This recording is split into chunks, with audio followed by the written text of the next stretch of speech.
All right, welcome back to the Movie Well Marathon. I'm Andrew. And I'm Mac. And we are Yay. on Harry Potter and the Half-Blood Prince. We are Mm-hmm. moving through this marathon. We are almost done. We're like technically not quite done, but like for us, next Yeah. week it's a double feature. So like we're almost done. Please see the Mm-hmm. disclaimer at the beginning of the first episode or in the description. Thank Mm-hmm. Mm-hmm. you. I try to make the U longer in every episode. Yes, we are on Harry Potter and the Half-Blood Prince, directed by David Yates. Came out Mm-hmm. July 15th, 2009. Starring Daniel Radcliffe, Emma Watson, Rupert Grant, Bonnie Wright, Alan Rickman, Tom Felton, Jim Broadbent as Professor Slughorn, Freddie Stroma as Cormac McLaggen. Found out recently that he's Vigilante in Peacemaker. I understand that most people would probably Yeah. recognize him. I didn't.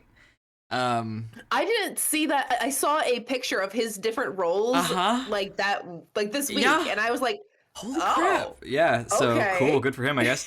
Michael Gammon, Jesse Cave as Lavender Brown, Ivana Lynch again, Helen Bonham Carter, Warwick Davis. We have Helen McCrory as Narcissa Malfoy, Julie Walters, Robbie Coltrane, everybody is in this movie. Okay, Everybody. pretty much everybody. So yes, Half-Blood Prince. I have thoughts. I have many a thought. Mm-hmm. Mm-hmm. I don't want to rant just yet. Just play the nitpick. It's Harry Potter. So where would you like to start? Do you have some thoughts? Do you have some notes, or do you want to like just put out initial thoughts on this one? I feel like this movie gets off to a really strong start. Mm-hmm. And I think a lot of that has to do with the fact that we're acknowledging the connectedness of the stories. Like we start with a like kind of harsh flashback to the end of the last one, right? And then we Mm-hmm. kind of like get into like what sort of like the consequences and the fallout have that has been. And I feel like if it were just a movie, it would feel pretty disconnected. But because we understand we're trying to communicate like the first few opening paragraphs of a book where we're like trying to Mm-hmm. catch everybody up on what's been happening over the summer. Mm-hmm. Again, another weakness of using only school years to tell your story. But anyway, Uh-huh. the quick shot of like, this is where we emotionally left off. You need to be back in this headspace. And then to have like the consequences being played out so much so that even the muggles can see it, which like also inconsistencies, but it's fine. And then like, sometimes really big magic happens and muggles don't even blink. Sometimes Mm. really big magic happens and muggles are like, what the heck is that? Mm. So I just I I would think like it's more. I think it's loosely implied it's lack of care. So like the night bus is intentionally hidden. The I Death see. I see. Eaters will hide themselves when they are breaking stuff. Like I think them going invisible and them then becoming visible in the sequence where they destroy the bridge, that's not shifting into Muggle perspective. That's them choosing to be seen and not seen. Okay. Makes it a little bit better. I've actually been on that bridge that they collapsed, by the Cool. way. It's very fun. But anyway, so all that's fine. Mm-hmm. And then I actually kind of like really like that the first thing we get with Harry is like a very normal moment where he Yeah. gets to be a nobody, and they Uh-huh. drive home the point that he gets to be a nobody and gets to have this really cute positive interaction with a girl. Mm-hmm. Um, it's a really good way to highlight how he doesn't really get to have any of that. And Mm-hmm. then he also in this movie comes to terms with the fact that he is quote unquote the chosen one. Mm-hmm. So this movie contains both the most normal Harry moment and Yeah. the most sort of like special kid Harry moments. Mm-hmm. Arguably Deathly Hallows has more of the Well, like thus specialness element, far, but thus like thus far at the yeah, very but least. thus Yeah. far. Hmm. Yeah. I agree. The cinematography is great throughout this entire thing. I just want to point out, Yes. like, Yates Yes. continues to Yes. deliver. It's maybe not as symbolic as what was the guy's name with Prisoner of Azkaban? He I had couldn't say a his very name. interesting name. Yeah, let me pull that up. Cuarón or something like that. Alfonso Cuarón. Um, Yes, Alfonso Cuarón. Cuarón. yeah, I can't roll I'm my still R. thinking about some of the shots and the camera movements that he Mm-hmm. had Mm-hmm. in Prisoner of Azkaban. So I gotta note that. But Yates continues to deliver on like just like the cinematics of the world. He's able to Mm-hmm. highlight the energies of the scene by the way he places the camera. Like the shot up the Weasley house, and then everybody's Yes. like, Oh, it's "Harry's so here," good. you It's know. so It's good. it's a great choice. Yes. So there's Yes. there's a lot of that that consistently shows up in the film, and that's Mm-hmm. kind of my first initial thoughts on it. Obviously, there's more Yes, stuff yes, going yes, yes, on, yes, but yes. like that kind of It's very captures the good. beginning and like initial impressions and stuff like that. I'm in a very similar boat. Actually, I have some similar points. I love the opening. My thing with the opening is, again, it's a critique on 5. That 5 ends too chipper for where we are, Mm. because I think 6 opens perfectly with like Harry is finding ways to cope. He's like, he likes to ride around on trains because it takes his mind off things. Like he's okay. He's maybe not healing, but he's patching, and he's making it work, and that's good. That's good stuff. But like immediately, this movie sets the tone of it is darker. It is bad. We are fully in a fascist wizard thing. It's like they're breaking into Ollivanders and they're stealing wand makers. Like, and there's nothing anyone can do. Like, it's all dark. It's all spooky. I think in spirit, this is like a sequel to 3 in many ways. It's like the most similar to 3 in that it is definitely dark. Deathly Hallows is dark, but Deathly Hallows is almost dark in like a grittier way, whereas like in this movie we are dealing with dark shit, but at the same time it's one of the funniest ones, like because we're getting into the day-to-day life, but it's also just categorically funny. Like the heads popping up when you look up the Weasley's house is funny in a fun, believable way. Hi Harry, which as he's known on the internet when he drinks the liquid luck, is absolutely Yeah. hilarious. It's great. Yeah, Slughorn is funny. There's multiple instances where it's and like the David Yates in this movie is becoming like aware of some of the irony here and there. It was like when McGonagall's like, why is it that it's always Always you three. three? Like that's perfect. That's real, and it's really funny.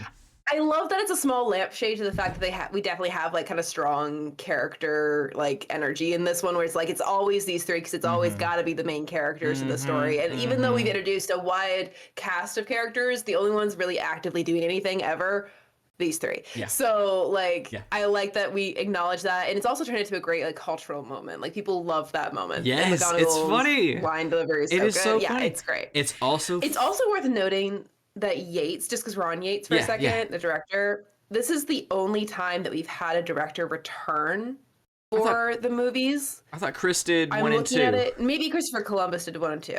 Oh, I don't have a note for the director on 1 and 2. Okay. In that case, maybe it's just the content, but like I get the sense that David Yates actually knows the characters because we get an extremely balanced and like I think strongly characterized like golden trio in this film in a way that I don't think we get in the other films. Like Ron in particular actually is given moments to be a fully rounded character. He gets to be a friend as well as like kind of an idiot, because that's what Ron is. Ron is an idiot who's also a really good friend. And the fact that he's not been allowed to be a friend in the previous films drives me up a wall. And in this one, he's an idiot, but he's also a good friend. And I like to see those moments being given like good time and significance for his character. Anyway, I interrupted you. No, you're good. I was just gonna say it's because that's a great point. I was just gonna say it's one of the funniest. I also think it may be one of the scariest. The moment where Katie Bell is possessed by the necklace, I think, is the scariest scene in the entire franchise. I understand there's some spooky stuff that you might be able to debate here and there, because like the Dementors are messed up and the werewolf is messed up. But when she floats and has that silent scream, for me, that is my offering of the scariest thing that happens in this entire movie franchise. It is, and then Hagrid going full dad mode and like protectively yelling at everyone. Like, you don't expect that from Hagrid very often. Hagrid is like the fun uncle. He's like maybe the fun cousin. And then he's there and he's all business. It's never good if Hagrid's all business. Like that is such a heavy scene. And I enjoy it. I enjoy it. Because like I think in some movies where it gets real serious and it gets real funny, I can think of many MCU examples, the tone shifts too quickly and it feels off. But this world in this movie sets the tone pretty well. That like there's serious stuff going on, there's spooky stuff going on, but you guys are still teenagers in school, so there's going to be levity that pops up here and there, and I feel like it makes sense. It's balanced for the most part. what really helps that is, despite the fact that there is a lot going on in the wizarding world at the moment, Hogwarts kind of becomes like a genuine sanctuary this year, where like Mm-hmm. there's not like a Triwizard tournament happening. There's not a Yeah. Chamber of Secrets basilisk going around killing people. It's literally they get to just have a year with Dumbledore as headmaster, even though he's Mm-hmm. pretty consistently out. Like it's just a year of school Mm-hmm. in a lot of ways for these Yeah. kids. The only one who's having like a character arc or like dealing A with journey. relevant major plot stuff is Draco. Uh-huh. And by And like default, Harry, that's but yeah. yeah, but like it's so interesting to see them intentionally I don't know if I want to call it backlight in the sense that like in the forefront we have Harry and the trio doing their, school things and learning about the Half-Blood Prince and potions and dealing with like the sort of like conspiracy things that Dumbledore is working with. And then the tension in the background is constantly that Draco is having an awful year. Like he is, he makes jokes about jumping off the astronomy tower if he has to go back into Mm-hmm. their year. And then like the next time we see him, he's He's at the astronomy yeah. tower. Yeah, I caught that. Like and it's very small, it's very quick, there's no dialogue. It's just like it's almost like an establishing transition shot between scenes, but like the attention to allowing the audience connect to what the year's been like for Draco throughout the Mm-hmm. story is exactly what I've been looking for a Mm-hmm. story like this where we have a large cast of characters with multiple perspectives and we're supposed to be engaging with like, the world politic on a smaller scale. Like that's exactly what I want Mm-hmm. from these stories. Yeah. So I love that attention to detail. Me too. I do think there's some satisfaction in that this movie for a long time is Harry versus Draco. Something we've wanted, Mm-hmm. since Sorcerer's Stone. So like we get it in little moments, but we've never really had Harry versus Draco. And then we have it, and it's pretty Mm-hmm. in itself. It's tragic and terrifying because we find out what Sectum Sempra can Mm-hmm. do. My Mm-hmm. my only issue with like the Draco related stuff is very Batman coded. In order for the story to work, we have to make the surrounding characters stupider. The fact that Hermione doesn't believe that he's been recruited into the Death Eaters is insane to me. Yeah. Hermione, I feel like what are you Hermione, doing? yeah.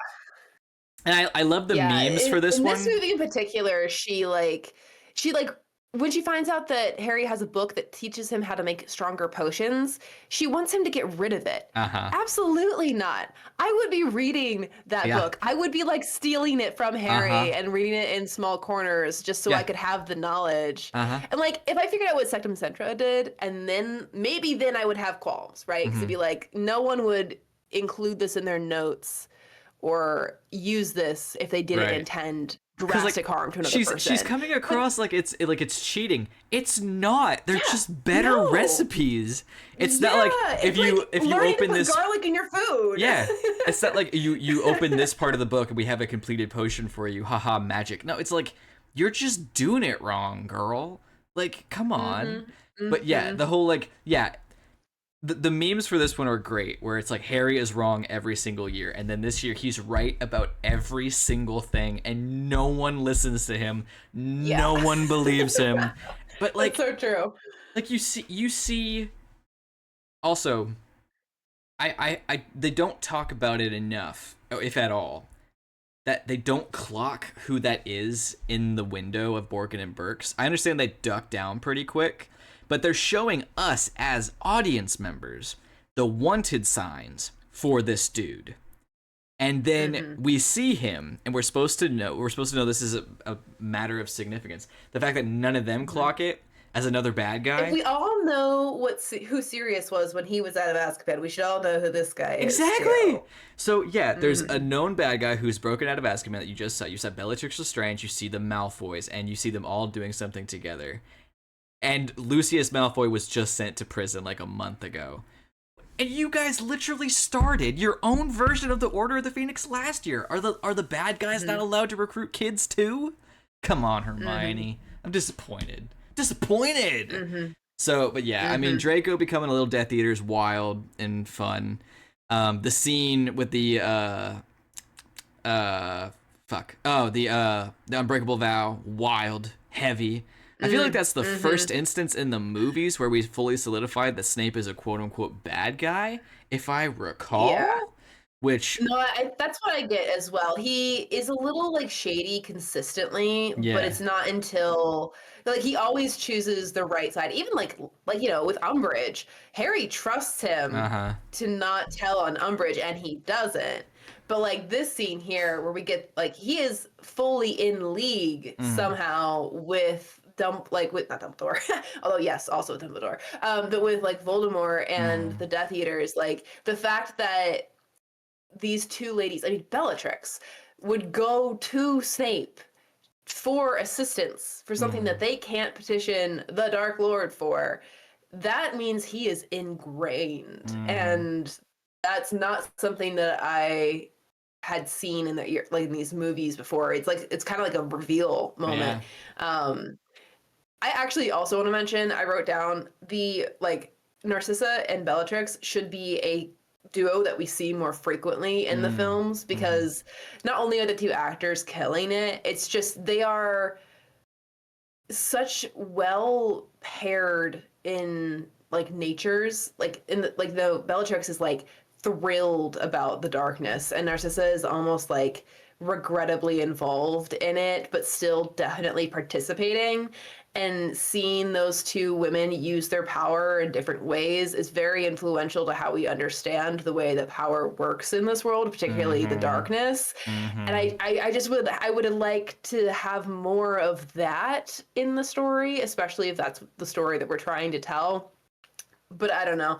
There's not a lot of reason to see them involved. I just feel like it's kind of a shame that this is the first time we've gotten a good scene with Narcissa, even though she should have been an active presence in the rest of the story. Yeah. I mean, I like that she has more to do later, but it would have been cool to see her before.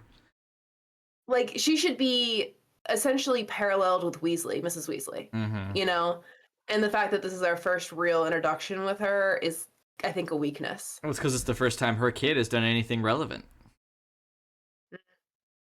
I suppose that's true. Yeah.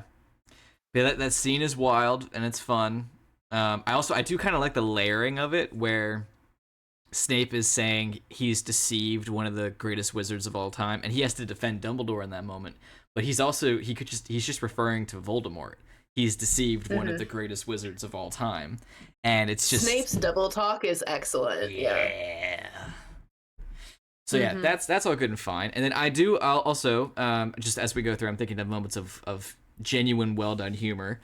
The bug being zapped by the force field encompassing the school, brilliant, perfect, wonderful. The Slughorn introduction sequence is great, and then the little bit of the chandelier stuck under Harry's shoe is very funny. So funny. So the whole house coming together has so Yeah. much charm to it. It's nice. Yeah. All that's good. All that's great. Yeah, I guess we got to move forward a little bit. We're doing good on time. We're talking lots about the intro.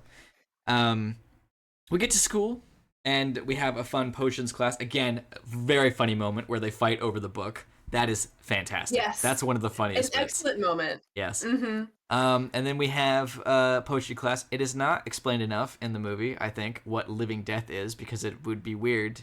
I mean, they say what it is, but they don't elaborate on what it does. All Slughorn says is that I swear one drop would kill us all, and I'd be like, hey, remember the PTO? You had kids make maybe this? Yeah. Maybe no. But yeah, it's just... I have to hit on the love potion thing. It's not super relevant to the plot overall, but I take serious issue with love potions, particularly when they are used as sort of oh haha, silly girly thing. Yes. Because that's essentially a date rape drug, man. It is. Oh, don't even get me started, because absolutely it is. I think it's funny, not in a good way, that it's only ladies that are drawn to it in the scene. I think it would have been just as fine, just as funny, and just as believable if it was the ladies in question, as well as Neville, Seamus, Dean, some nameless Hufflepuff, just because it's a love potion. That would be funny. It is still very much a problem. We skipped over for a second, because this is relevant. The Weasley shop, incredible. Love it. It's amazing. So much fun. But the fact that they can sell not only love potions, but very powerful love potions, and we see what it does later. And that's just a product that you are allowing children to sell? Yeah. In this world? This is insane. Yeah. Absolutely insane. Very not okay with it. And like, on one level, I'm not okay with love potions being used as a silly little haha thing. No. Second, I'm not okay with aligning love potions with the feminine side of things, with women, because it's more date rapey. To suggest, well, not only that, like, not only are women not usually the ones going around drugging people, but also it very heavily implies that, like, love and relationships are only desired by the female half of the population, and that's clearly not true. Yeah. Like, to suggest that only girls go crazy over their crushes is contrary not only to the world, but also to the story you're telling. Yeah. Like, Ron and Hermione both act real dumb this year, and it's because of love. And I think she's trying. I think that the idea is to use the love potion as some sort of, like, symbolic or metaphoric, like, you know, this is the year where they all become real teenagers and they go crazy and the hormones. But, like, it's really poorly used because it's not great. To have it introduced and then immediately, like, all the girls are like, I could use that to trick a guy. That's so problematic. I have so many issues with it. I'm going to try and not talk about it anymore because it's not that important to the story, it's but totally I fair. take issue. And it is like, overshadowed by how funny it is when Ron has been hit with the potion, because it is legitimately hilarious, their conversation and how he's so out of it, and him falling off the couch and Slughorn having to fix it and so on. But, like, this is a place, this is a school where you can receive detention for multiple days and lose 50 house points for being outside after the sun goes down,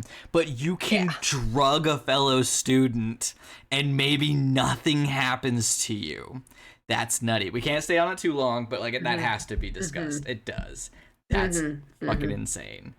So yes, the love stuff is going on, and I will have a rant, and you know what rant it is, but I'm gonna do it, but I'll save it for later. So yeah, we got that. We got Slughorn. Slughorn is introducing all these kinds of terrible, awful, really dangerous potions. Here's this thing. If you drink it, anything you want to do will succeed, including maybe killing Dumbledore, Draco Malfoy thinks. Maybe not. Maybe not. Why are we giving this stuff to kids anyway? The sequence where Harry is learning all the cool little potion codes is fun, you know? It's a good scene. It's the only class sequence in this movie, and it is fun. We don't get to see what Snape is like as a Defense Against the Dark Arts teacher. Missed opportunity. I didn't even think about that. Missed opportunity for sure. Yeah, he's like, the whole thing is like he wants it. Exactly. Actually, kind of on that note, I find it so fascinating that the year Snape gets the Defense Against the Dark Arts position is the year where we learn that he's a potion whiz. Like, we knew that he was a potion teacher, which means he has to be good at potions to at least some degree. But, like, to find out that as a student, he was correcting his textbooks and his solutions are still good, like, that is someone who is a natural gift. And the fact that he kind of has, like, a disdain for potions because it's not what he wanted. It's interesting. Like, what an interesting, like, character, like, critique almost. Like, you know, it's almost like your character in being interested in the dark has sort of debased himself away from, like, what his identity should have been. It may not be that deep, actually, because if the curse on Defense Against the Dark Arts is believed, then that might be why he wants the job. Because of the guilt he feels. So he doesn't have to be a teacher? Who knows what will happen to you when you become Defense Against the Dark Arts teacher. It may not mean that you quit. You could end up dead. And he may feel a great amount of guilt for his part in what happened to Lily.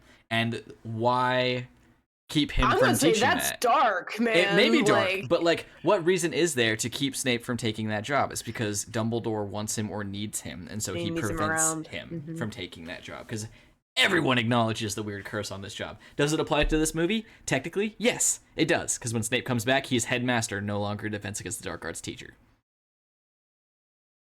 That's a completely wild setup that I totally could see, and honestly will probably be about like the way I'll incorporate the idea into my viewing now. But like the idea that Snape wanting a job so that he could get some sort of comeuppance for his past crimes, and Dumbledore being, nope, you're too useful, I can't lose you, and keeping him from some sort of like essentially attempt at self-harm, like that's crazy, especially when you consider that Dumbledore, while he probably does care for Snape, is also primarily doing it more likely than not because he doesn't trust that the situation is dealt with, and he feels like he needs Snape around. That's The only crazy. thing that hurts that is that Dumbledore also then invites a previous student of his own and a great friend and colleague to take that job. So that definitely doesn't hold up completely. All that to say, I do think it's a bummer we don't get to see what he's like. I think we do in the book, but not in the movie. So that's a bit of a shame. Let's see. I did forget we do kind of get a cool Quidditch sequence in this movie. And this movie as well. This movie is only it's a little over 10 years old. And it's young enough that it's like now the special effects are here. And it also looks like the modern day, like when we see the Muggle world. And so I was really digging aspects of that aesthetic. And just like the flying is awesome. The magic feels more weighty in some ways. And like you kind of said with David Yates, knowing and feeling the characters, I feel much like 3. We've really settled into this world and we're having fun with stuff. We're also expanding on it. Like when Harry goes into the pensive and everything like drips into, like everything looks watery and billowy, and then it solidifies. So cool. So much better than what happened in Goblet of Fire. Like we're putting care into this. I'm digging it. Yeah. There's a lot of really cool visuals in this film, and it's not just from like the set dressing and the sort of like, there's a term for that. Is it mise en scene? Basically everything that's in the shot. But the special effects, you're right. I hadn't really thought about it, but thinking back, like, I mean, it's the pensive with like the flawed memory, and we just have sort of like the warbled audio. Yeah. Oh, and it's so good. Yeah. So good. It's really good. So that is worth mentioning. That we're getting close enough to sort of like modern special effects that I'm no longer thinking about how good the special effects are because they're just blending into the environment. It just feels magical, but it also feels real in that way where nothing is really standing out in a strange way. I think the only one I really felt like stood out was the flames. They used the flames twice in this film, and I feel like the flames don't fully blend both times, but like flames are really hard to do. So especially when, you're moving unnaturally, using a giant snake fire thing. Yeah, that's tough. Yeah. I feel like this is a little ahead of where we should be, but just for a second. I really love the conversation between Harry and Arthur Weasley in Arthur's like Muggle collection bunker. I feel like it's the Rogue One sequence of the Harry Potter franchise, and like this feels the most grounded, the grittiest, and the most like spy war movie moment, because it helps that he's in what is essentially a bunker. They're surrounded by all this old tech. Arthur has like, he's fully talking to Harry as if he's just a colleague in this way, which is cool. It helps that they're not like, no one is talking down. He's not even being parental or paternal in any way. It's just, we're basically in a war. This is what's going on. I got your letter. I got you some intel. Like it's really dope.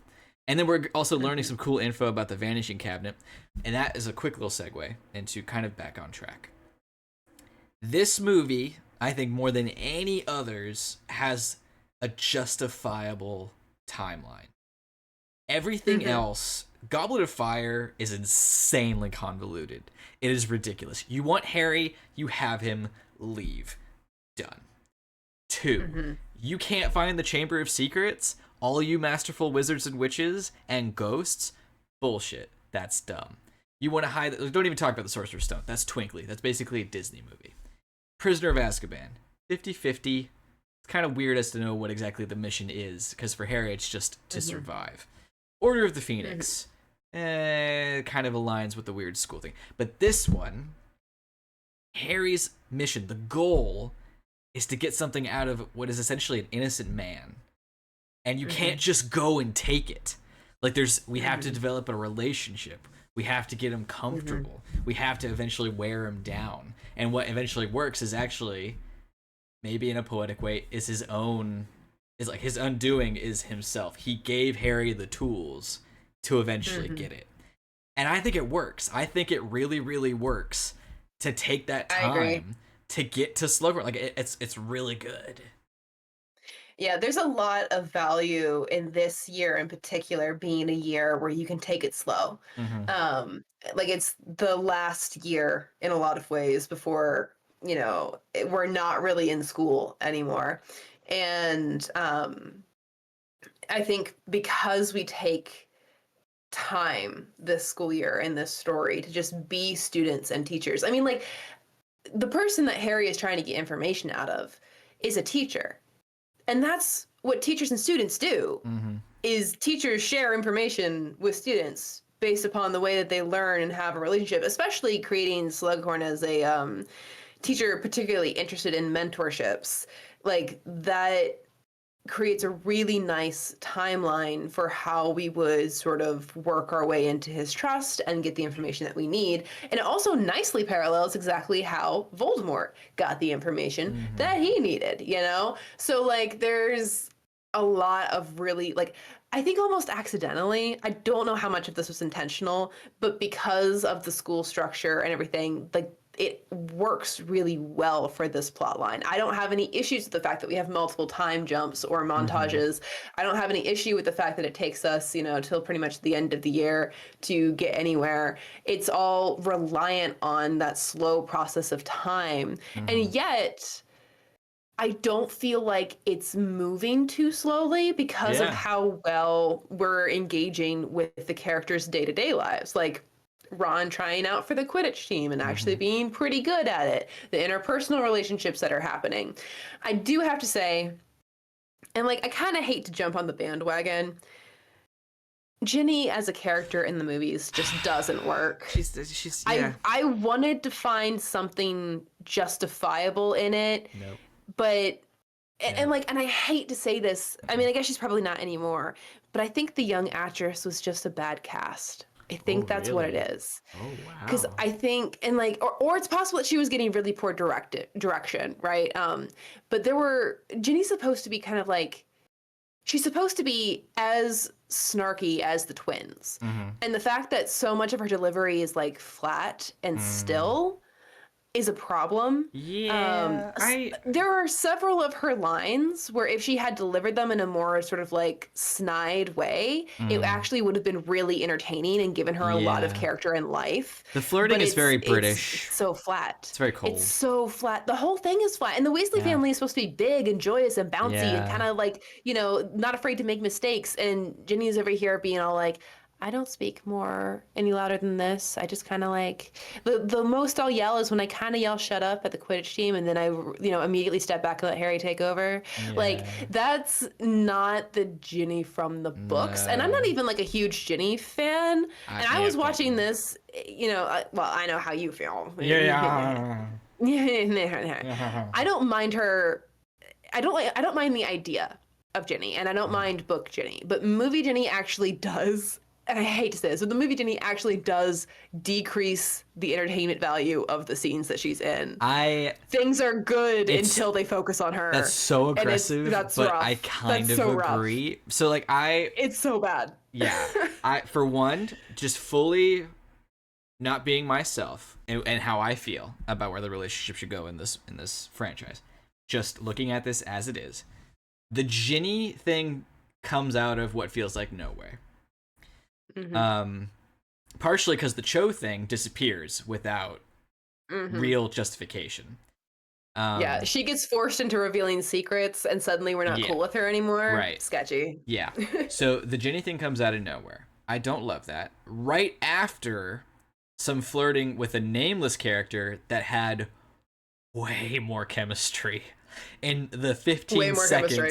in the 15 seconds they were there, way more chemistry. And I do not besmirch young Mr. Potter for being 16 and kind of, just being out there, maybe trying to date casually. That's the thing. But I think it is a little bit diminished, this possible head over heels love he feels for Ginny, when he also feels comfortable casually dating. Like, I'm not hating on that, but like, don't mix that. That's weird. I agree. So, and then I do, for a minute, I will watch the clock. I will not go very long, but permit me. This movie sets up. This is the time. Go for it. This movie sets up the Harry Hermione thing so well, so naturally, and I'm so annoyed because right off the bat, Slughorn says something about Harry's mother, and he compares her to Hermione, and it like immediately defends her. The parallels are there, and they are lovely. And then we get into it. And like, understandable, this movie has a wonderful friendship between Harry and Hermione. It is beautiful to see. It is great. Not every male and female friend has to be a couple. I understand that. I respect that. However, it doesn't make any sense for these two, I feel. We have all these little instances where Harry is noticing something about Hermione that no one else notices. Instances where Hermione is noticing things about Harry that no one else is noticing. And like, no, it's not weird, but it's a level of care. It's a level of, and the fact that Dumbledore is even bringing it up is so sweet and cute. And also, it's like, dude, the universe is screaming at you. And then like the part where he's like, well, I thought, since neither of us can go with who we'd really like to, we should go together as friends. I'm like, that's fantastic. That by itself is a great idea. That's not to go anywhere beyond that. That's wonderful. But then again, you could start with that. You could have them like have all these little moments, and then at the end of 7 or something, be like, you know what? It was you the whole time, and I feel like an idiot for not like. All of these fantastic moments are there, and they go, not there. It's Ron and Hermione. It's just because, like, if you'll permit me on the other side, just for a second, I was watching the clock. That was only 2 minutes. I don't feel chemistry between Ron and Hermione. It's this weird relationship of it's antagonistic. It's the bullying. It's the I like you so I push you, and then Hermione is jealous out of nowhere. Yeah, I understand there's hints here and there in previous movies, but like not to this regard. Not to the level of he's making out with someone and she just loses it. I don't like it. I don't like it. I think there was a much stronger version of this. I don't appreciate where it goes instead. And it was the Harry Hermione thing was set up perfectly here. Perfectly. All right, I'm sorry. That's my rant done for now.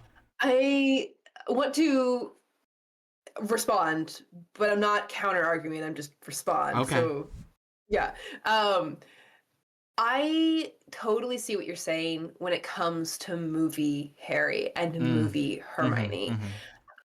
I don't know where this sort of like protectiveness of Ron comes from. I think it's just that I, as someone who likes to read books and watch movies and track them for accuracies and inaccuracies, I think I just was really mad at the first couple of movies for treating Ron the way that they treat Ron. Okay. And I think because it doesn't really get better until about this movie, that like I kind of feel like the movie sabotage Ron and Hermione because there are moments in the book that if you're paying attention to, early books will have moments where they clearly care for each other in a significant way, but both of them are kids and neither of them know how to respond to their significant care for each other.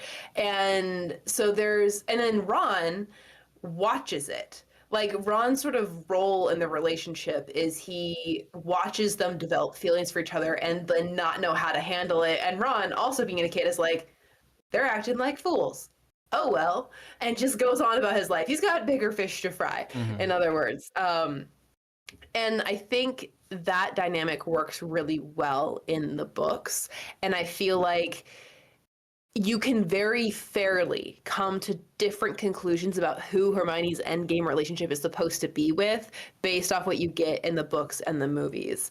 And I think the movies, because of the sabotage they do to Ron's character, destroy the base that Hermione and Ron have in the early years, so that when we get to this point where Ron is acting like an idiot, we feel like Hermione's attachment to him comes out of nowhere, and that Ron's attachment to Hermione also comes out of nowhere, I when it's not guess. supposed to. I get where, I mean, Ron's doesn't necessarily.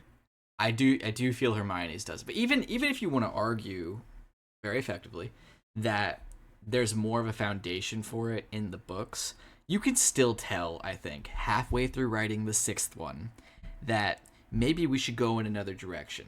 Oh, says the editor, but a romance coming out of nowhere probably wouldn't be good and would be a little clunky. You do it anyway. You do it with Ginny. That comes out of nowhere Mm. in the book. That's true. So I've if you never wanted, really got Ginny. Like, again, like, no, not hating on the fact that she exists. She does feel like she comes out of nowhere. it does. Mhm. It does. And if you look at books 1, 2, 3, 4, and 5, and you think about Harry and Hermione's dynamic, their friendship, and maybe thinking where you want the story to go, depending on what you had planned out during 6, I just feel like it makes more sense. It's a hill I will die on, and I understand I sound silly. It doesn't matter at the end of the day. But Mhm. I am not a typical romantic with movies, but I really like healthy, developed relationships. I like relationships with a foundation. And in the world of nerdum and silly, stupid, chosen one stories, there are few that have as beautiful a foundation as Harry and Hermione. And we go nowhere with it because we wanted to avoid a cliche, even though you set it up perfectly. Just really annoying, in my opinion. Anyway, Mhm. there's more to Mhm. discuss for this movie, other than that. It is also hilarious when they're in the hospital wing and Ron is knocked out and we have an argument with Lavender and he breaks up with her in her sleep Yeah. and all those professors get to sit there and deal with it. Yeah. And then, like, he's asking for details later, and Hermione's like, don't worry about it. It Yes, happened. Don't talk it about happens, it. you know? You Yeah. talked, you dumped the bitch. Don't even worry. It's hmm fine. It's hmm all good. hmm It's all good. We haven't mentioned the casting change for Lavender Brown, and I feel like we should I mention didn't it. know if you wanted to or not. Yeah. It's Not. weird. Yes, it is strange. I don't. Maybe just say something about it. Like, I don't have a lot to add, but I like don't the simple fact know. that it changes I is a don't. Well, see, that's the thing. problem. I don't know what it's like in the book because she's not black in the book. She's not specified. No. Yeah. Well, I think she is in Oh, is she? 6. I don't know for sure. Don't quote me on that. But I don't think she is. But like she is in 3, right? But she's like in the background, and they Mm-hmm. cast a black girl to play her because her name's Lavender Brown. Yeah. No. Her name is literally Purple Brown, which is, we know more about Rowling and her Her ability sloppiness. to name is. Okay. We are Continuing. introduced to our second werewolf in this movie, Fenrir Yeah. Greyback. Our 2 werewolves, Remus Lupin and Fenrir Greyback. Their names are Wolf Wolf Wolf Wolf Wolf Wolf Wolf Wolferson, Mr. Wolf Wolf Wolf. Like It's a my cultural thing. Don't judge them. no, it's not. But yeah, that guy's crazy. Read his Harry Potter Yes. wiki just before this because I forgot some of the details about that guy. He is terrifying, and I'm glad they watered him down for the movies because it's not good. Ugh. I remember vague, like, reading about the character going like, wow, that is dark, but I He don't remember the he details. is he loves the werewolf aspect of him. He infects as Mhm. many people as he possibly can Yeah. to make an Okay. army of werewolves to take out the wizards. He prefers biting children so that you raise them as Yeah, werewolves. that's He what it is the was. one who bit Lupin. He is also a cannibal when he's not in wolf form because he likes to embrace the wolf side of himself. And it's loosely implied in the books that he may or may not be a pedophile. So he's just an absolute monster. Wow. Wow. That And sucks. he kills Lavender. So it's weird. in the end. It's quite unfortunate. Okay. Okay. Yeah, that's problematic. He's also But though yeah. there's a little bit of it's not done well because it's not the forefront of anything, but there is some fascistic commentary. I think he is not a Death Eater because Voldemort is prejudiced towards werewolves because they aren't like they're dirty blood. They're But not pure blood. but Yeah. he works for Voldemort, Fenrir that is, hoping that it'll make a better world for werewolves, even though the people he's helping hate him. Very much like certain demographics that vote for certain administrations that are actively working to remove them. So, yeah, Greyback, do better. Actually, don't. I mean, you're a monster. But anyway. Yeah. No, it's the analogy might break apart a little bit too, just because the Greyback is evil. Oh, yeah. And sometimes people are duped. But like, okay, Slughorn. We should talk about Slughorn We as the quote should. unquote one good Slytherin that we get Yeah, he in the does story. introduce a good And Slytherin who. You don't like him? it's bad portrayal. I like Slughorn. I have no issues with Slughorn the character. I have issues with Slughorn the character being representative of what it looks like to be a good Slytherin. Go on. I actually kind of love Slughorn. I get the sense that he'd be one of my favorite professors. Yeah. Yeah, information, give it to me. I don't really care if it's dangerous. Now, would the administration like that? Probably not. Probably not. But you know, dinners with a teacher, like granted, a Christmas like, party. Yeah, I get that there's definitely some problematic like favoritism that's happening a little bit with For him. sure. But I also appreciate the fact that like he is invested in the mentorship role of things. And even though that does kind of come with some strings, it clearly isn't something that he uses to manipulate. It's just something that he enjoys having connections, right? So like the fact that he gets free tickets, he's not really like abusing that relationship, but he is benefiting from it, right? So like I think that's an interesting angle to play, especially with a teacher.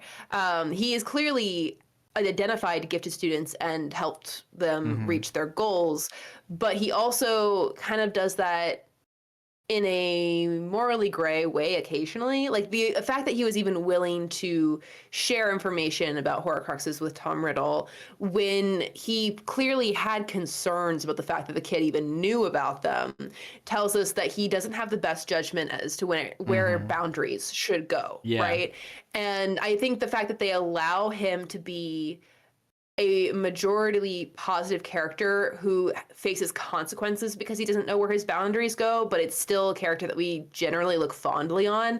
That is a fine line of morality that I don't feel like this franchise walks very often or walks well. Good point. And they pull it off well with Slughorn. All that said, I have tried to engage in conversation with people about the problem that it is to make all of your Slytherins bad people. And every time I try to have this debate, people are like, oh, but Slughorn's not bad. And I'm like, okay. First off, yeah, but one example does not really counteract the idea that everybody who ends up in Slytherin house is somehow twisted evil or more likely to side with darkness, right? I understand where we get the idea that ambition and sort of like abuse of power go hand in hand, but to not have ambition is inherently problematic. To be someone who does not want to achieve better things is actually a character flaw. So I feel like it's demonizing a trait that is actually necessary for a happy and successful life and for human society to advance. Like somebody has to want to do better than what we're currently doing in order for us to advance.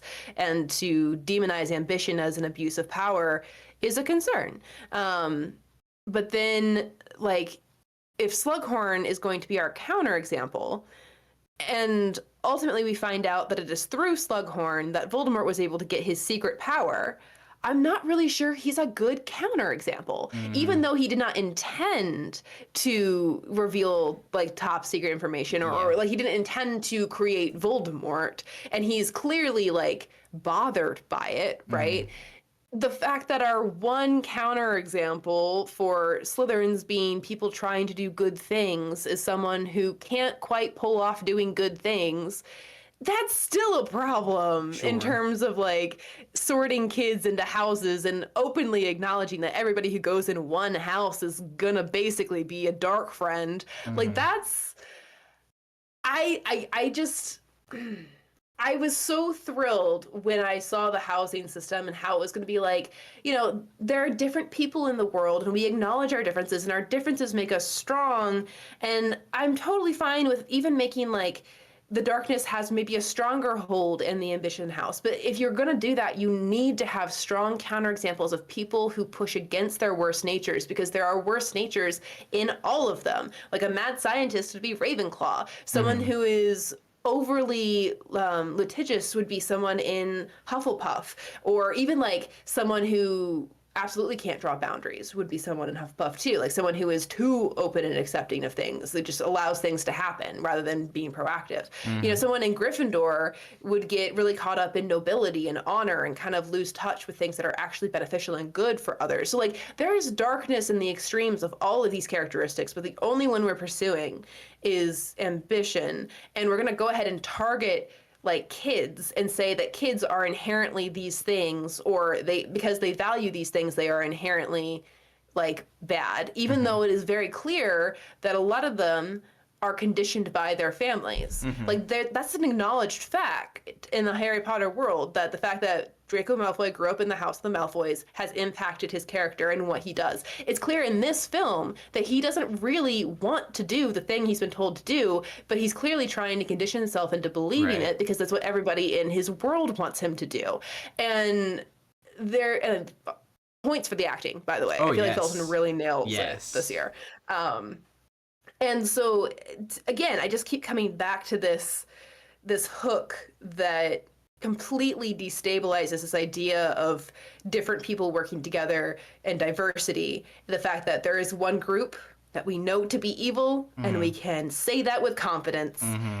and there's no good It's like it's example yeah, otherwise. it's a thing from Sorcerer's Stone that couldn't age with the audience because it was so little 10-year-old journey coded. There's no way to get around it, like I The also way to get around it is to have a character arc from somebody in Slytherin. You got well, to plan yeah, ahead. that'd be good. That was fair. I think what you're saying about Slughorn is right. I've always interpreted him though as he's like the Slytherin equivalent of Peter Pettigrew, because Pettigrew was Okay. in Gryffindor. He's not courageous. He is Oh, I not see what you're saying. noble, but he values courage. He values power. And so the aspects of the Sorting Hats, like first, you could have an idiot in Ravenclaw because he values intellect. Mm-hmm. Slughorn is not ambitious, but he values ambition. And so I think there's an argument to be made that Slughorn is creepy. I do not think he is portrayed as such. I think he comes across Mm-hmm. as he's he has fully embraced, like you said, the mentor aspect, and he, as he calls his students, mine. He's kind of Mm-hmm. paternal, in that he Mm-hmm. lives vicariously through the Mm-hmm. success of these gifted students, and he feels like he is a part of it because he was able to mentor or help them. And like him talking about the students and their reaction to him says to me that it has worked. They consider him a mentor. Mm-hmm. They consider him Mm-hmm. a good guy. So there is that. So because he he doesn't have ambition for his own, he doesn't have his own glory, but seeing other people's and having the being in the background of that is enough for him. In a way, is Mm-hmm. cool. It is then, I think, slightly undercut by his willingness to steal all the time. He's just stealing stuff all the time. He's stealing tentacular leaves because not purely academic, not no back alley transactions for me. No. Like, dude, please. So, Uh-huh. but like, I think that makes him slightly endearing. But Mm-hmm. your greater point about there being a Slytherin issue, totally true, totally valid. I just think Slughorn is unfortunately positioned there, where I don't think he represents Slytherin's good side or bad side. He almost strikes me Mm. as he's just a dude in Slytherin. And some of the if you ignore that Slytherin was made by the first wizard Hitler, and you just accept it as the house with these qualities, he ticks a couple of those boxes, and it just kind of works. So it's interesting. And the people arguing with you are also forgetting that Merlin was in Slytherin. And I'm pretty sure Regulus Black was. And Regulus Black ends up being one of our weird, subtle, background, never seen superheroes. So those are also... that's, again, characters that aren't really present as good guys do not exist as good counter arguments, especially if they had genuine paths of darkness. Yeah. I honestly, for Slytherin is its own issue. I think Ravenclaw is worse because we don't meet. We meet one and a half good Ravenclaws, and then we meet a Ravenclaw who's basically a nothing character, as in Cho, and then for Hufflepuff, it's almost the same. Like really, like front and center, like people we talk to. I can't remember if Tonks is a Hufflepuff or not. Let's say that they are. She is, I believe. Yeah, so we have Tonks, we have Cedric, we have Professor Sprout for 2 movies, and then the big one is only recently now being 10 years ago, Newt Scamander. So the greater issue is that Gryffindor was overdone because it's the hero and the hero's journey, and Slytherin was assigned the villain. It's a bigger issue altogether, and then it expands to the fact that Hogwarts is the biggest school in Europe, something or other, and there's that's a whole other issue. We're approaching our time slowly because these episodes go a little longer, so let's bring it back. Let's bring it back. Focusing in. The memory stuff is awesome. Little Voldemort, I submit, creepiest version of Voldemort across the entire franchise. That includes memory Voldemort, as in book Voldemort. That includes Ralph Fiennes, weird fleshy cloaked cemetery Voldemort. All of them. Little psychopath boy Voldemort, for me, he gives me the heebie-jeebies, dude. Like, he is the creepiest little fucker. And the part where he asks, like, about the fact that snakes talk to him, that's so good. That's so creepy. And the fact that he's curious in that one little moment, like, he's not as malicious, he's just genuinely curious. There's that little hint of innocence and that there might be hope to save his soul, but no, there's not. Because once we see him and Slughorn's memory, that boy is full-blown psychopath already, and he's like second creepiest, but little Voldemort, absolute creepiest. I do feel like for me, like, freshly reborn out of the cauldron Voldemort is still probably top creepy, just because the way they act the whole thing, and like the way that like Harry has just gone through probably the worst trauma of his life. Like, it's okay. I mean, that fair points. It's a very intense scene, but I do totally hear what you're saying about creepy kid, because he is up there, man. And like, but they managed to find and direct a kid actor who did, as you mentioned, capture, like, he's mostly just creepy, but there is just the slightest hint of, like, he's still a kid. He's still got, genuine curiosity. He's still got genuine interest. Dumbledore is here as a prospective teacher. Maybe this is the moment where his life turns around. No, he goes full evil. He goes, I want all the power. I mean, they have, like, obviously it's just movie foreshadowing, but the 7 stones on the windowsill. Okay. Yeah.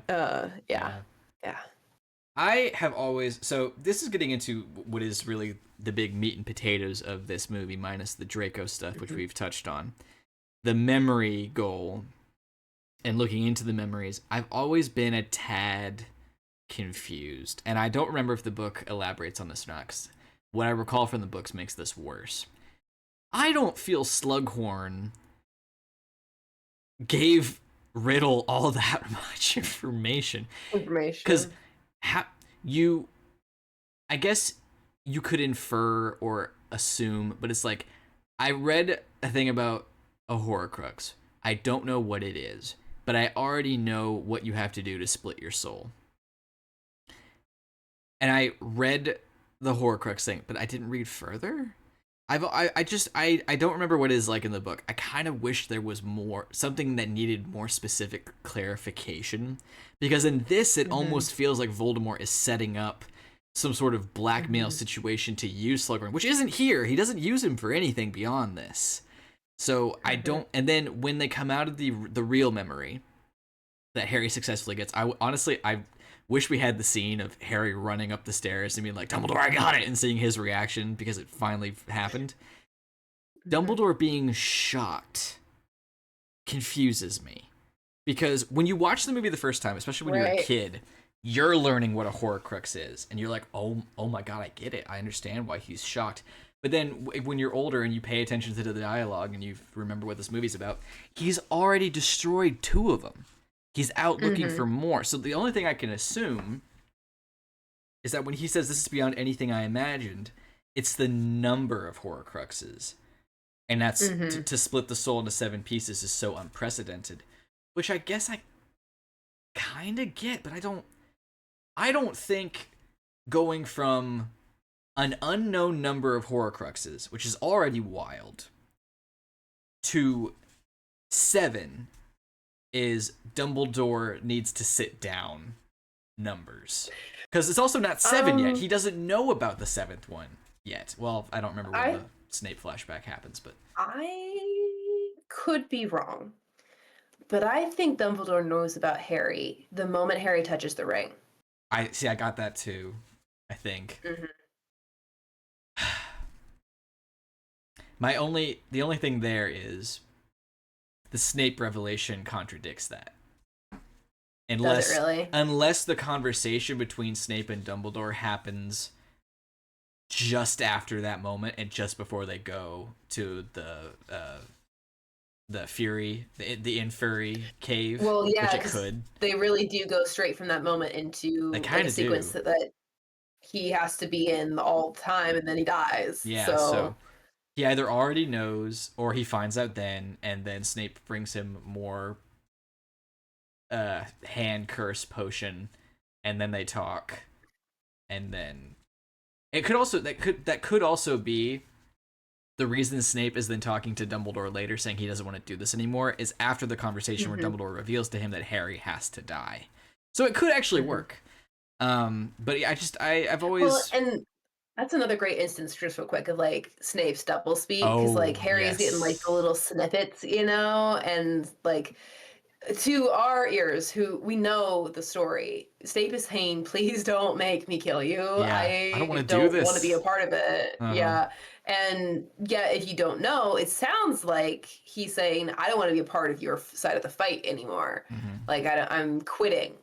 And that is really bad when you consider the oath that he made to Narcissa.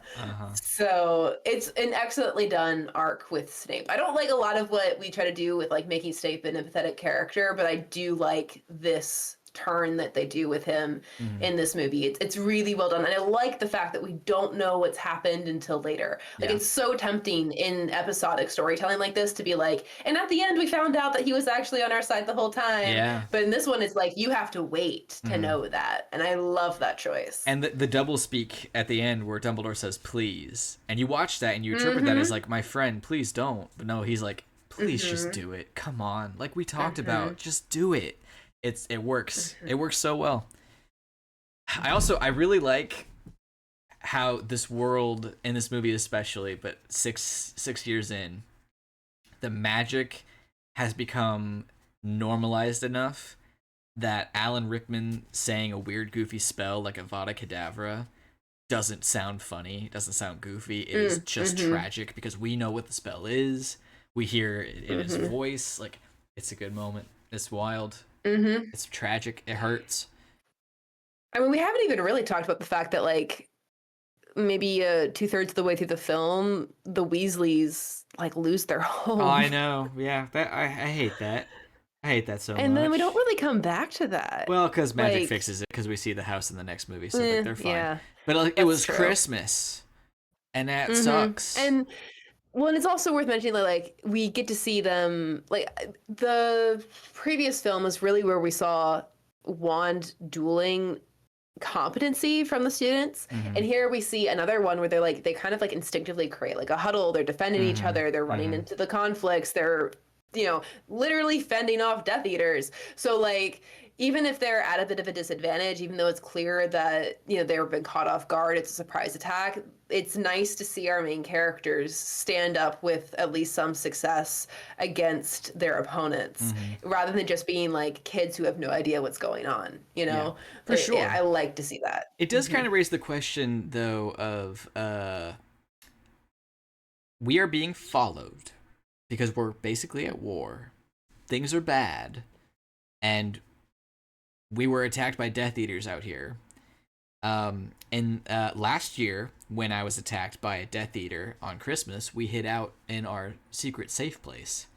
I feel like we'd all be there, and probably should. I don't think there's any good reason why they aren't all living out of Grimmauld Place at this point.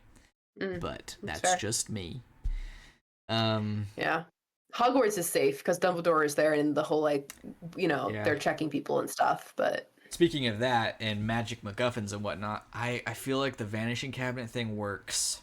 Of all the shit that would be in the Room of Requirement, which I like that idea that over time it just collects stuff because people always need somewhere to hide something. One being there and it not being perfect and Draco having to fix it, I think it works. And then it making a passageway, I think it works. I really do.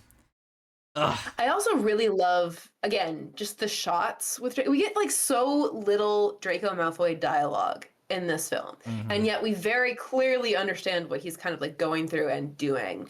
Like, it's there's one moment where he walks in the background behind a cage, and not just a cage, it's a cage within a cage with two birds in the cage within the cage, right?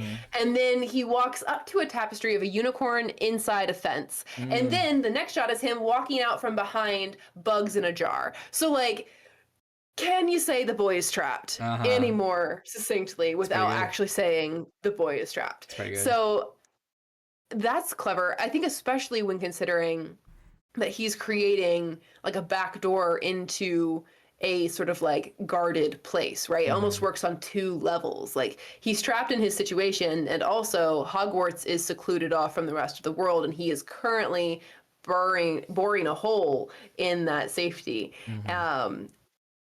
Yeah, it works pretty well. You could potentially critique it for taking all school year to do that, but he's reluctant. So let's just say, you know, it was harder than we anticipated. Yeah. He's kind of procrastinating. He's also trying to kill himself, you know. I do think it works pretty well in general, the subtle domino effect of like the climax of the movie. I don't think it's a coincidence that Harry and Dumbledore come back the same night that the Death Eaters decided to break in. I'm pretty certain it's because Voldemort feels that his thing was stolen, because he doesn't know the locket's been stolen. He just knows that something's happened there, and so it's like, okay, no more messing around. Go take this guy out. And so they go, and it all just kind of falls apart from there. I think that works for the most part. They kick off the war in a way. The whole like locket sequence is crazy. The light just going totally grayscale in a low light environment. The pulling up Chiron's boat from the depths of the river Styx. Harry having to force Dumbledore into drinking whatever the heck that was, because like potion of pain. I don't know, whatever it's called. Yeah, it almost caused more duress than, like, I'm sure it hurt, but like there was just so much of the emotional side of things, and then for it not even really to be fully worth it. I mean, sure, they get a clue, but it's not what they were hoping for. To fight off the Inferni, it is Inferni, right? Like the creepy zombie things. Infuri? It's like Infuri or Infuri. I want to make sure it was the right creature. I wasn't actually sure of the pronunciation either, but they are just so disturbing. And for Harry to essentially lose Infuri, and for Harry to essentially lose, and Dumbledore has to do his whole like Gandalf shall not pass thing, fight with the Balrog craziness. It's so visually striking and really drives the emotions of the scene. I actually believe that Dumbledore and Harry care about each other in this scene, and I don't always believe that in the scenes they have together. It's really, really well done. And even though it kind of feels like most of this movie is kind of meandering through the school year, and then all of a sudden a lot of really important things happen really quickly, I don't feel like that escalation doesn't fit in the film. It's just different than Mm-hmm. how some of the other ones have been. You know, like Sure. the Chamber of Secrets in particular builds up, like people are slowly getting hurt in worse ways over the course of the year. And this one, it's like we have a normal school year. We get some small piece of information. We act on some information that's kind of related, and all of a sudden, like Dumbledore is dead. So like, there's a very sudden escalation at the end of the film. But I don't like, in my opinion, that's not a critique Mm-hmm. for this film. Sometimes it, like in some other instances, it would be, but I think it works for like this Harry Yeah. Potter film, Half-Blood I Prince. think it also helps that she, who must not be named, has like really started thinking of things like ahead of time. I don't know when they Mm-hmm. really had officially started doing that, but like with Voldemort's hand and the Snape twist and the fact that he was already Mm-hmm. dying and like the Harry being a Horcrux, like all of it works. If she planned for the Tom Riddle's diary to be a Horcrux, awesome. I doubt she did. Using it as one really fucking works. Like It's a that's good that's choice. good shit. Yeah. Like I like that a lot.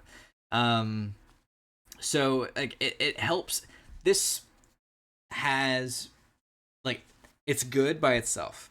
It helps that a lot of the stuff set up in this one are then followed through on in 7 part 1 Mm-hmm. and 2. So it feels like one big collective climactic moment, and that's good stuff. Um we'll talk later though about how I do think many things in this one are stronger than in 7, but that's Mm-hmm. for later. That's for later. So, real quick, just because we're really coming to our time. Um, Again, the Felix Felicis sequence is fantastic. Daniel It Radcliffe is. was having a hoot being drunk Harry. It is truly fantastic. What else? I had other things that I've been neglecting. I also love that the potion encourages him to do something so normal. Yeah, Like, you know, rather than like, let me drink the potion and then go fight Voldemort. Instead, he's like, I'm feeling really good, and I'm gonna go visit Hagrid. yeah. And that ends up being exactly the thing that he needs to do to make Slughorn kind Mm-hmm. of like come to terms with it. Like, he basically goes to visit a friend, hangs out with him while he and his friend and his teacher get drunk. And then at the end of the night, the drunk teacher goes, I should tell you the truth. I'm going to tell you the truth. Yeah. And that's the power of luck, I Mm-hmm. guess. Like, Yeah. what a crazy sequence. I also love that that was their choice. Rather than just being like, you're rolling nat 20s on every decision, it's more like the randomness of your decisions is what's going to cause the positive Mm-hmm. outcome. And I like that decision. Yeah, that was good. I think this one did fairly well with adapting aspects of the book. There's some things that they obviously omit. I like this one starting with no Dursleys. However, I like in the book how it begins with Dumbledore basically telling the Dursleys all about themselves, which is unfortunate we don't get that. Um, I wonder if Snape feels something on his arm when Draco gets hit with Sectum Sempra, like because he's not, Mm-hmm. he's dying, so he's not protecting him from harm. So does he feel something in that moment? Sectum Sempra is wild. The reveal that Snape is the Half Blood Prince. I feel like the first time I watched that, I barely registered it because it just didn't seem that cool. I Mm-hmm. do think this one is misnamed, much like the Goblet of Fire, even though the Half Blood Prince's book is a thing throughout the movie. It is significant. It causes issues. It allows Harry to get close to Slughorn. Can you imagine him trying to do that with his regular academic fortitude? It probably wouldn't have gone as well. Um, but Snape being the Half Blood Prince doesn't mean anything. He made up that name because he doesn't like his Mm-hmm. family. So it's not like I feel like we talked about this before. I feel like it was something we said like Harry Potter and the Forgotten Memory. I think works a lot Yeah. better for this one. The only pushback I have on that is I do kind of like that every moment, or I guess every act of this film really depends on Snape's involvement. Like, Mm, obviously, kind of the middle portion feels very like, well, it's all three. The beginning is Snape revealing himself to be an active Death Eater That's and true. making an oath to protect Draco and Draco's mission. And then the middle section is surprise, actually also Snape, because we're dealing with the Half-Blood Prince book. And In the then end, he's at the the one that end, he's pulls the the one that. trigger. Okay. Mm-hmm, Okay, I mm-hmm. came around. It makes more sense than Goblet of Fire at the very least. I do think the book takes more of an effort to try and make Snape a little bit more of a sympathetic character through the Half-Blood Prince label, and I will say I'm not a huge fan of that. I I do feel like it helps me understand Snape a little bit better when I know more about his like history and family, but at the same time, it's one of those moments for me. It's like cool motive, still murder. Like Yeah. Fair it's enough. like sure your life sucked, but like Harry lost his dad and mom to Space Hitler or Space Hitler. Space Hitler. That's Magic Hitler. Palpatine. This is a different Dark Yeah, I Lord. know. And they're wrinkly white and in robes. Okay, fair Um enough. but like a lot of our characters have some pretty messed up backstories, and that doesn't give you a good reason to be a bad person. Sure, Yeah, it might make you harder. It might make it harder for you to understand goodness and kindness, but it does not bar you from those things. sure. So to act bitterly towards kids is Yeah, just it's I don't not great. mm-mm. It doesn't make sense to me. It doesn't Yeah, explain it. no. I think there's more pushback there because there was a huge like fan reaction where Snape was just this tragic character and blah blah blah, and Snape is lovely and always and ha ha ha what. But then more people are like, no, no, no, no, no, no, no, no, no, no. He loves Lily. He's still a piece of shit. Everything he does after that is out Mm-hmm. of guilt and then, at best, loyalty to Dumbledore. He's not a Mm-hmm. good guy. He's not a hero. It's guilt and He could have had a responsibility. redemption He could arc, like have. like a redemption arc that actually Could makes have. him, Yes. noble, you could Yeah, say. for sure. But But I don't think the it's. character that he Yeah. is at the best If. just very loyal, which is Yeah. something that maybe you could admire, but Uh huh. ultimately it does not make him a good person. If he wasn't in love with Lily Evans, he would just be a Death Eater. And if you wanted him to Yeah. be something more than that, you need to illustrate it more so because Lily Evans really haunts the narrative, doesn't she? kinda, yeah. There's definitely stuff we didn't really touch on. That's there's a lot. The music again, great. The like theme Music is with great. the drums where they take down the bridge and when they are like invading the cave, so good, so good. Um, I mean, yeah, tis a whale, absolutely. I think it's either my this Mm-hmm. and the third one go back and forth between my favorite of the Harry Potters because I think they are the two best ones. Um, yeah, This might be my favorite. It's the one that makes the most sense. yeah, yeah. It's sad that we lose Dumbledore. I don't cry as much because we then learn the full picture. The next two movies have the ones that I can never get over, which we'll talk about. I But do. I also don't really cry at Dumbledore's death, and like I think that has a lot to do with the sort of inconsistencies in the portrayal of Dumbledore throughout the films, which mm, is sometimes a fault of the book, sometimes a fault of the movies. It doesn't really matter where you draw that line, but sure. suffice to say, Dumbledore has been a little inconsistent, or at least not super present in a lot of the story. I don't feel like a close connection between him and Harry. Obviously, the story wants me to believe there is a strong connection between the two of them. Yeah, if he I hadn't, feel like in reality, it would be more complex, you know? I think it'd be better if he didn't shut him out completely for a year last year. Yeah. Uh-huh. Uh-huh. It would be Yeah. way more believable. Totally.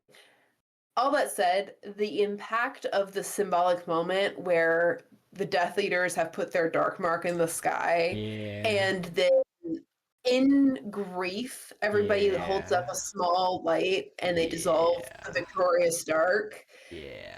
I like that a That's lot. good. That's That's a good. really good moment. Yeah. Yeah.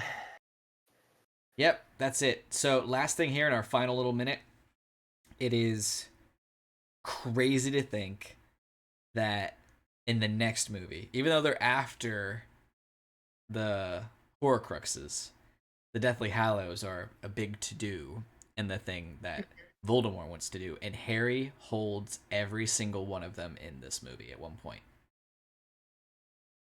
Does he really? Yes, because he uses his cloak at the beginning, which is the cloak. He touches the ring, which still has the stone in it at the time, and then he picks up Dumbledore's wand after he's passed in his office. He holds every single Deathly Hallow for a brief moment in this movie. So, Well, yeah. Yep. Cool. Good on him. 'Tis a whale. All right, we're done. There's a Bye. whale. Bye.